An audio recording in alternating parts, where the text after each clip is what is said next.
Sunny spells and showers, mostly those showers will be in the north.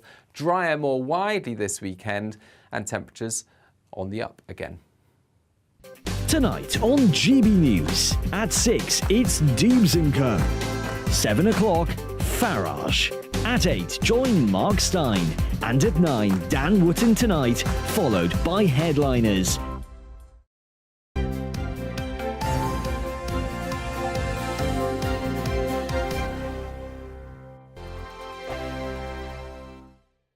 We are GB News. We're right across this great nation. On TV. On radio. On digital. Absolutely everywhere. We don't talk down to you. We embrace all voices with honest and civilised conversation. We are not part of the establishment. We're one of you. And we're only getting started. Join us on GB News, The People's Channel. Britain's news channel.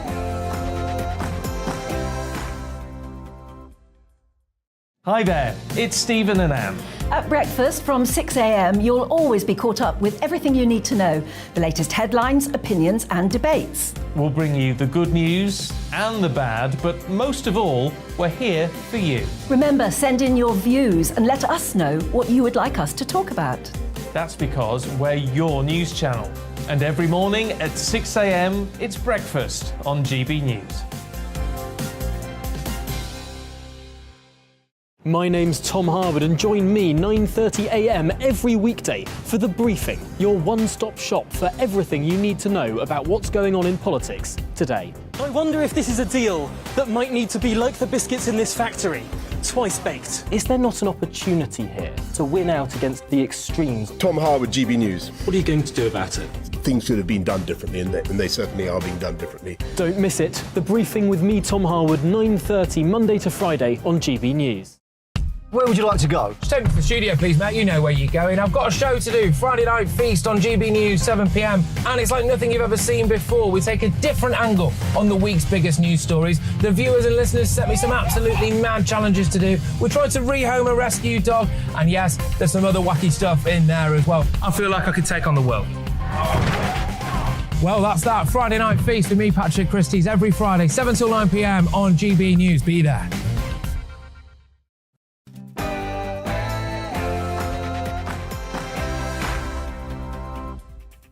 Good morning, it's 9:30 and this is The Briefing with me, Tom Harwood, on your TV and your radio. Today, Conservative leadership, a delay in the voting, a 34-point lead for Liz Truss, but a policy wobble too. We'll explore it with a senior backer of Rishi Sunak and Tim Montgomery from the Conservative Home website, the founder of the Conservative Home website, I should say. Also, Tobias Ellwood, the chair of the Defence Committee, has some interesting things to say on Ukraine, Afghanistan and indeed Taiwan. We'll listen to it all after the headlines.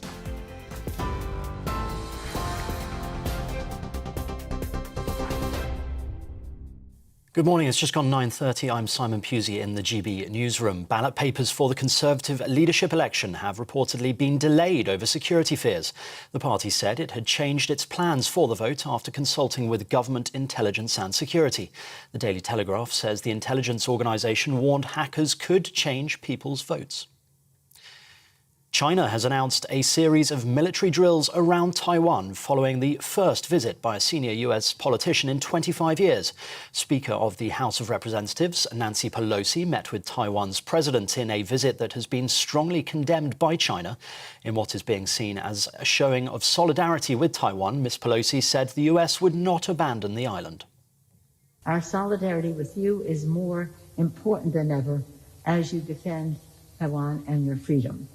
In our bilateral meeting, we discussed key opportunities to deepen our partnership, upholding democracy and human rights and respect for the individual. Our delegation came here to send an unequivocal message. America stands with Taiwan. Archie Battersby's parents have submitted an application to the European Court of Human Rights in a bid to postpone the withdrawal of his life support. The 12-year-old's treatment is due to be stopped at 11 o'clock this morning. Archie was found unconscious at his home in April and was declared brain stem dead by doctors. The first shipment carrying food out of Ukraine has anchored in the Black Sea off Turkey's coast. The ship, which is carrying around 26,000 tons of corn to Lebanon, departed Odessa's port on Monday. It's the first ship carrying food to leave the south of Ukraine since Russia's invasion in February. TV, online and DAB Plus radio. This is GB News. Now it's back to the briefing with Tom Harwood.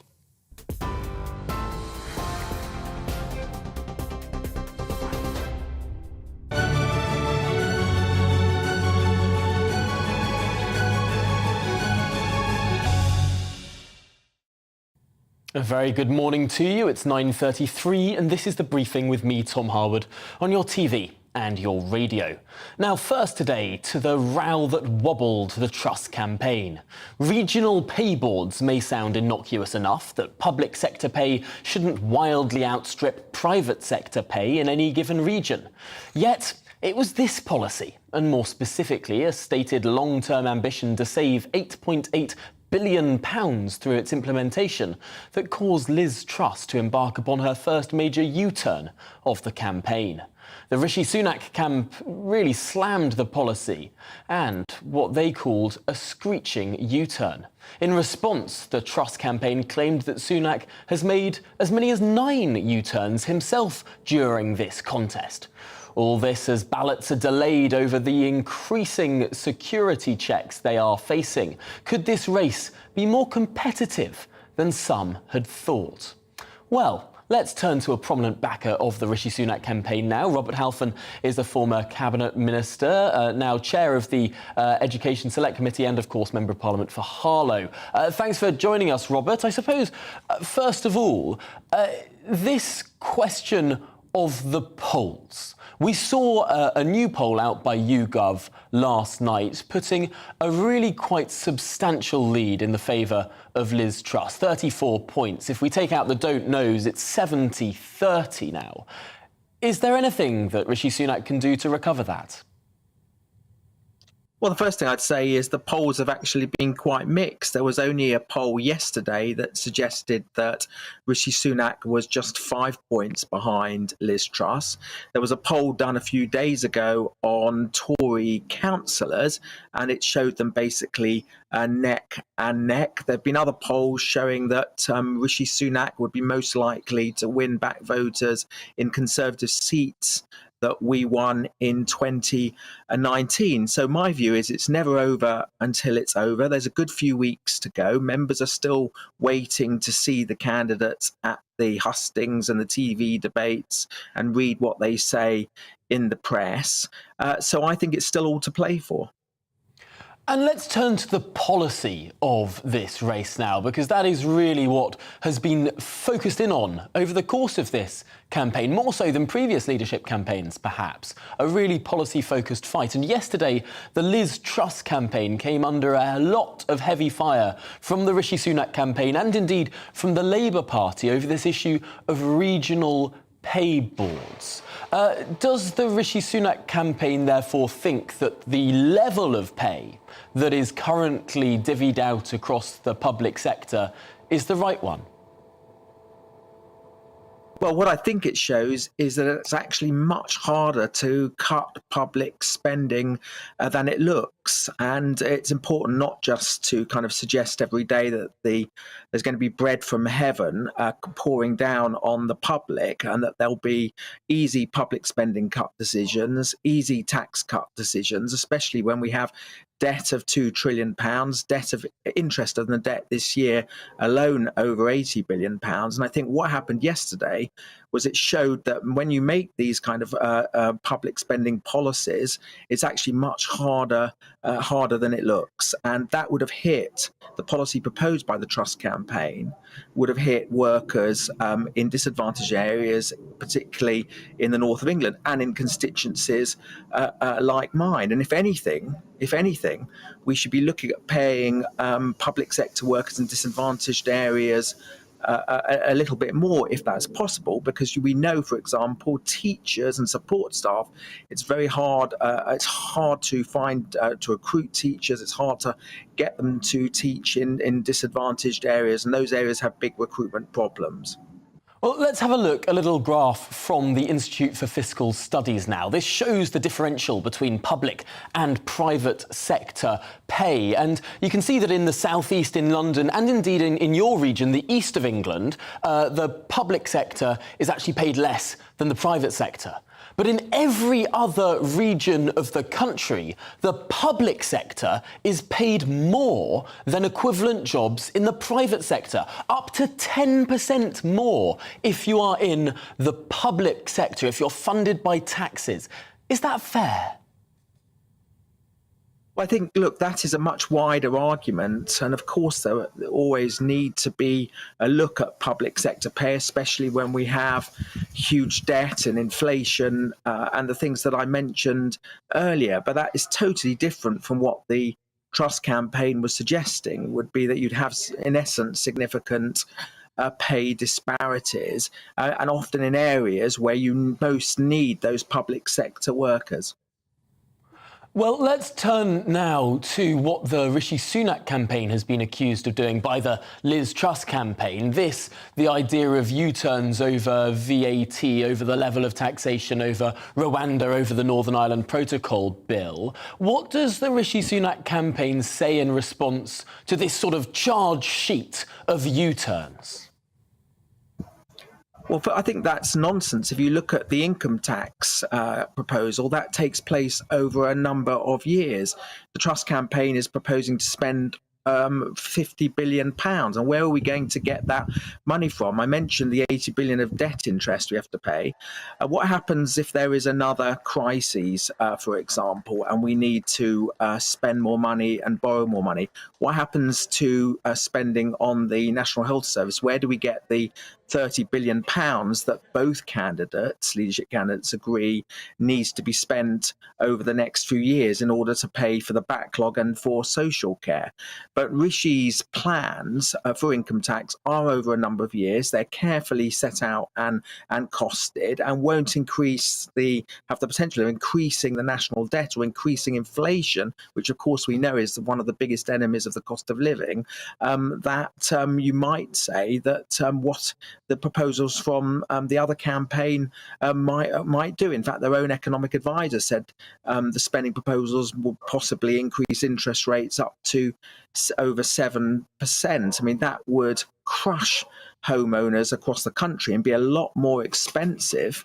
They'd be paying thousands more rather than possibly saving a few hundred more in immediate tax cuts.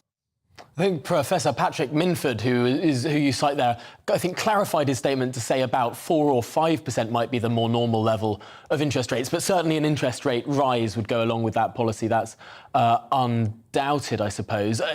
Really interesting stuff there, and I suppose there's now been this delay in those ballots going out. Potentially there is room for this debate and this race to shift. We'll leave it there for now, Robert Halfon, but we'll be delighted to have you back on later on during this contest as well. Thank you for your time this morning. Really appreciate it. Well, now let's broaden this conversation onto the terms of voting, which today have shifted. Tighter ballot security is delaying those voting packs being sent out. And one-time use online voting codes, which now expire if a physical ballot is posted, have been instituted, meaning that people can only vote once and not change that vote once it has been cast. So how will this then affect the race? More campaigning time before people can vote, but also the removal of the ability to change that vote later down the line. Well, to assess this now, I'm joined by Tim Montgomery, senior GB News contributor and creator of the Conservative Home website. So, Tim Montgomery, this change, I suppose people were a little bit surprised by the policy that would allow people to change their votes in the first place. That had never taken place in a Conservative leadership campaign before. Is it right that that's rolled back? You're completely right, Tom. And not only is it not taken place in a Tory leadership race, but it's a pretty novel thing generally. And I was very concerned. I think a lot of commentators, such as yourself as well, were concerned that we're not just choosing the Tory leader in this race, we're also choosing the British Prime Minister. And to have such a novel experiment, which sounds good that you can change your vote if new information is presented, and that's a good thing in theory. People can vote early, and then some great scandal, for example, might have broken about one of the candidates, and the ability to change your vote, therefore, would have a purpose. But you don't really want to introduce a sort of an innovative scheme such as this, and which you can't, people who vote in local or general elections, that's not something available to them. So I think it was needed to be properly road tested before it was introduced in a contest such as this, and that hadn't been done. So I welcome the decision to delay ballot papers a little bit, because everyone involved, including the candidates themselves, must have confidence that this process is robust and that the candidate who won really did won, and that the contest wasn't tampered with in any way. I suppose it might be a slight advantage in the grand scheme of democratic accountability that the voting is now not likely to take place in the majority, at least, until the start of next week, when people get their ballots, perhaps over this weekend. Is more scrutiny time a good thing? Of course, we are seeing both of these campaigns being really stress-tested. Debates, hustings, and indeed policy really being put through the grinder. Yeah, well, Tom, when I was running Conservative Home quite a few years ago now, older than I wish sometimes, remembering these things, but Michael Howard tried to take away, when he was party leader, he tried to take away the vote from party members. And he thought that just MPs should decide. And when we were at Conservative Home, we fought a campaign to defeat that, because we thought members who knock on doors, stuff envelopes for the party, they should have a say in deciding who leads their party. But part of the idea of having members involved as well as MPs was to ensure that there was a long process, a little bit like a US primary election, so that it wasn't all done and dusted in a week or two, which is often happens when MPs only decide. It certainly happens in Australia when they choose to change their leader.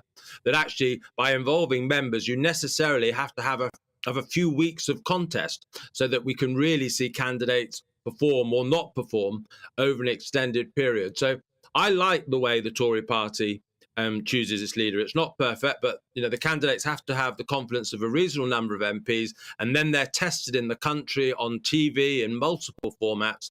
I think that leads to a more informed and robust process, because Theresa May famously, of course, didn't have that second round process. And when she became Prime Minister, Andrea Leadsom withdrew from the process. I wonder if we'd had that second round process and Theresa May had been tested in front of members in television and various formats, perhaps we wouldn't have been so quick to go for that 2017 election, because Theresa May clearly wasn't ready for that prime time contest, and we might have discovered that if she'd been tested earlier.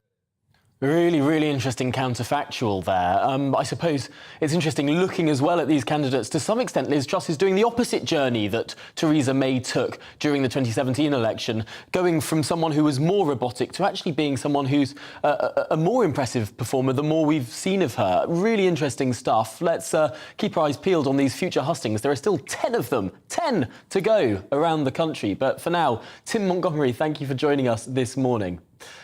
Well, while the leadership race rumbles on, out there in the rest of the world, the seas are just as rocky. With Nancy Pelosi in Taiwan and a grain deal in Ukraine, yesterday I spoke with the chair of the Commons Defence Committee, Tobias Ellwood, about Ukraine, NATO and Afghanistan, the withdrawal of the whip from him, and of course, a bit of leadership too.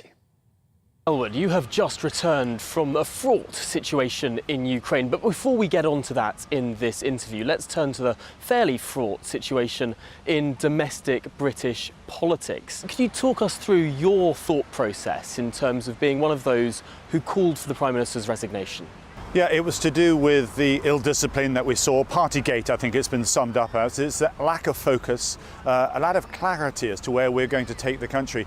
We've got some big challenges coming over the horizon, both domestically and internationally, and the nation needs to be led at this difficult time. And we weren't seeing that from this government, from Number 10, and indeed from the Prime Minister. And it then became all the more difficult for ministers themselves to go out every day and to defend the government's record, which is why eventually you saw ministers, I think up to 50 almost in one day, decide that's it, we need change. Very different circumstances to when other prime ministers have departed in office, because this was less to do with policy, more to do with the personality and style of government. And you talk about discipline there, because of course that's something that you yourself ran up against in the middle of this leadership contest. Can you talk us through exactly what happened there with the removal of the whip and your status now as an independent MP? Well, I'm sorry to have lost the whip. There was a requirement to get back for a vote of confidence in the Prime Minister. Unfortunately, bomb alerts in Moldova, and then a runway melting. I think Luton Airport was in a bad situation. Apparently I should have factored that all in. I wasn't able to return. I missed the vote. I'm sorry I lost the whip. I should say that common sense prevailed through Graham Brady, the chair of the 1922 committee, to allow me to vote for Penny Mordaunt. I made it clear how embarrassing it would look given the fact I was the only one to lose the whip, even though a number of MPs were away at that point, if Penny were to have lost by one. So I'm actually pleased that I was able to support Penny. Your candidate, Penny Mordaunt, has this week endorsed Liz Truss, saying that she's the person to provide the change that the party and the country needs to become the next Prime Minister. Do you share that view? Well, I think it's for every MP to make their own judgment on who they want to support. I would say on a more general basis, given that we've just been speaking about Boris Johnson and the absence of discipline, the absence of focus, this is a time for the party to recognise, as we choose a new leader, that isn't just people in Odessa, it's the nation here that is watching as well. There's been a little bit too much blue on blue for my liking. It's been rather unedifying. We need to focus on that vision. We need to recognise that it is a broad coalition of voters that we need to win the next general election, not just our party base. A lot of the policies that we're seeing being thrown at our party to gain support, to collect those critical votes, actually may not appeal to the wider electorate as a whole. There are difficult challenges out ahead. I hope that in the remaining few weeks we can look at those wider challenges rather than just what our base wants to hear. Our base, actually, the party, wants to be led, not followed. Now, just finally on the question of leadership, of course, you suggested at the start of this entire process that this could be an opportunity to return the United Kingdom to the single market of the European Union. Is that a view you still hold? Well, let's just take Brexit. Again, another one of those difficult issues that we're glossing over. Nobody dare touch the subject. It's toxic at the moment. And I think the nation as a whole doesn't see themselves as Brexiteers or Remainers. That is very much a Westminster bubble terminology. Britain just wants us to get on with it. We're out the EU. We've distanced ourselves politically. But go down to the engine room and you'll see that this economic model that we currently have with Brexit could improve. That's all I'm suggesting. It may not be that the Norwegian model would be for everybody, but I promise you that the next Prime Minister will be looking at this, even if they deny that they'll be doing so right now. So the next Prime Minister may well be looking at closer economic integration with the European Union, in your view? Well, at the moment it's costing us 4% of our GDP, this current model that we actually have at the moment. We can improve on that. We have big British businesses that are bumping into tariffs and regulations, and we've seen it over the last 4 years. As I say, it's costing us 4% of our GDP. That's £40 billion to the Treasury every single year. We need that money. Boy, do we need that money right now. The Conservative Party is known for fiscal discipline, to be able to, run the purse strings well, to look after our economy. It does concern me that you've got Liz Truss wanting to borrow about £30 billion in order to pay for an awful lot of tax cuts. That if you borrow more money, the cost of borrowing goes up. That means interest rates go up. That means inflation goes up as well. These are real consequences. We need to be focusing not on just tax cuts, which of course we love, but actually on growth and productivity. That's where I'd like to see the debate head. Sounds like you're leaning a little bit towards Rishi Sunak there, but let's move on to foreign policy, because of course you have just been in Odessa, where the eyes of the world have been really in terms of getting that grain out of Ukraine, a really quite precarious international agreement brokered in Turkey between the Ukrainians and the Russians. What was your view of that agreement? Will it hold up? Well, let's just connect the two big questions that you put to me today, which is domestic and now Ukraine, because they are interrelated.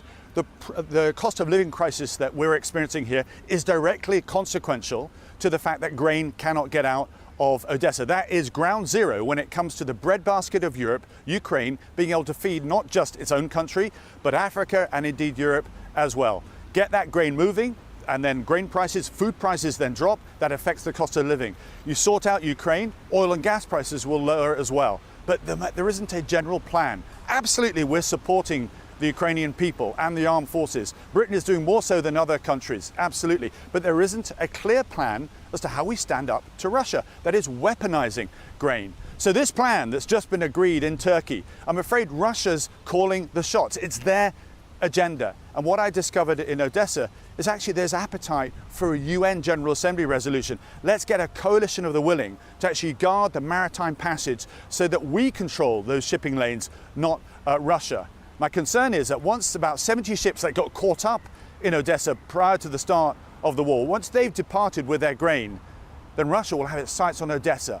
For a long term, they wanted to actually take that city. It was part of the original Russia Empire. That's where I think their campaign after Odessa will head next. We've gained confidence. We're getting better at supporting Ukraine, but it's coming very, very late in the day. And let's recognize we still see NATO sitting on its hands. This most formidable, potent military alliance the world has ever seen. There's a fire in Ukraine and we won't pull it out. And my concern is that fire will spread beyond Ukraine and we really will have to wake up. There's always risk when you take on an adversary, but there's also risk in doing nothing, allowing Russia to then not expand just in Ukraine, but where does it head to next? Prior to going to Odessa, I was in Moldova, next door, not part of NATO, very small country, very limited armed forces. They feel very, very vulnerable indeed. Look what's going on in Bosnia right now and in Kosovo. The stability in Eastern Europe is very precarious indeed. Why? Because Putin has recognized after our humiliating withdrawal from Afghanistan that this is his moment. He's backed up by China, don't forget. I see those two coalescing, this axis of Russia and China dominating the next 10, 20, 30 years. There is a danger when it comes to leaving Ukraine on its own and not leaning into it more. Not necessarily boots on the ground. There are many ways, operationally, strategically, that we can support Ukraine. Let's not forget, we've got the head of the British Army here in the UK saying this is a 1937 moment. Look what happened there when we blinked. This week we saw an American strike in Kabul, in the heart of Afghanistan, taking out the leader of Al-Qaeda. What does this say about the Western withdrawal from that area? President Biden will be pretty pleased to be able to take out somebody that was directly involved in that attack on the USS Cole in the 80s, on 9/11 as well. Pivotal, one of the architects in some of the challenges that we've been facing over the last couple of decades in countering terrorism. But ultimately, it also reflects the perhaps futility of us walking away from Afghanistan, the way that the Taliban is now back in cahoots with Al-Qaeda. That's why we went into the country in the first place, to actually defeat Al-Qaeda. And here they are growing again, becoming a potent force, once regrouping, rearming, retraining. That's what we're seeing, and taking advantage of a safe haven of Afghanistan. Now, they can do this over the horizon ops, if you like, as they did with the CIA drone strike, but you can't do that and actually kill this ideology. I think Osama bin Laden, I'm afraid, would probably be pleased to see that since his creation of Al-Qaeda in the 1980s, that ethos, that philosophy, that extremism has now spread across the world, mostly in Africa now, certainly in the Middle East, back in Afghanistan, causing problems for the West itself. We still don't have an answer, 20 odd years after 9/11, as to how to deal with somebody who then believes when they're indoctrinated that they're willing to take their lives thinking they're going to get a fast track to paradise because some extremist tells them that. On a diplomatic level, how should the United Kingdom government engage with the Taliban?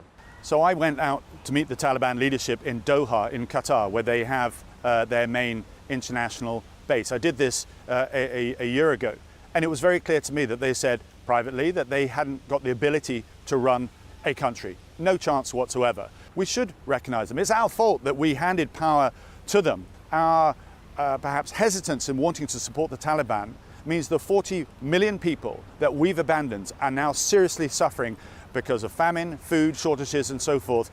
Just finally, would that not risk legitimising this terrorist-adjacent state actor, legitimising and indeed funding the very people who put our way of life at risk? That is the awful truth, the inconvenient problem that you then face. But whose problem is that? Ours. We abandoned Afghanistan. We walked away. We handed it back to the very insurgents that we went in to defeat. We've only got ourselves to blame there. We really need to wake up. We're entering very, very difficult times now, and there is simply not the international leadership. It really is like 1937. Absence of international institutions to hold errant nations to account, countries rearming, authoritarianism on the rise, and no leadership. No, Roosevelt, there's no Churchill there on the horizon to grasp this. Well, a bleak assessment there from the Commons Defence Chairman, Tobias Ellwood. Big thanks to him for having that conversation yesterday. That's it for me on the show today. I'll be back at 9:30 tomorrow morning, but next it's To The Point with Alex and Mercy. For now, I'll leave you with the weather.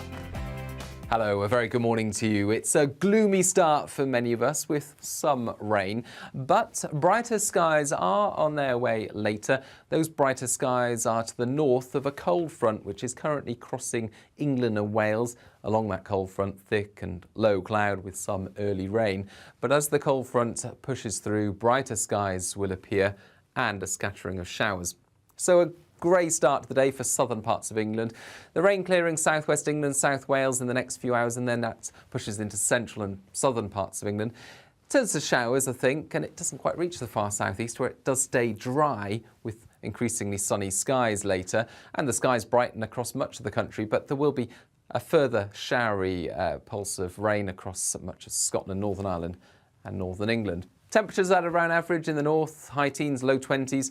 Further south, 23 or 24 for Cardiff and Exeter, but 28 Celsius for London. And then overnight, clear spells for much of England and Wales. A few more showers coming along for North Wales for a time and North England. But most of the showers will affect Scotland, and some longer spells of rain will cross the country through the night. 11 to 14 Celsius for Scotland, Northern England and Northern Ireland. 15 or 16 for much of England and Wales, and here it will be a warm start to the day with plenty of sunshine first thing, staying dry for the southern third of the UK with a mixture of bright spells and showers elsewhere. The showers fairly isolated though, I think, for northern England and much of Wales, more frequent for parts of Scotland and the north of Northern Ireland.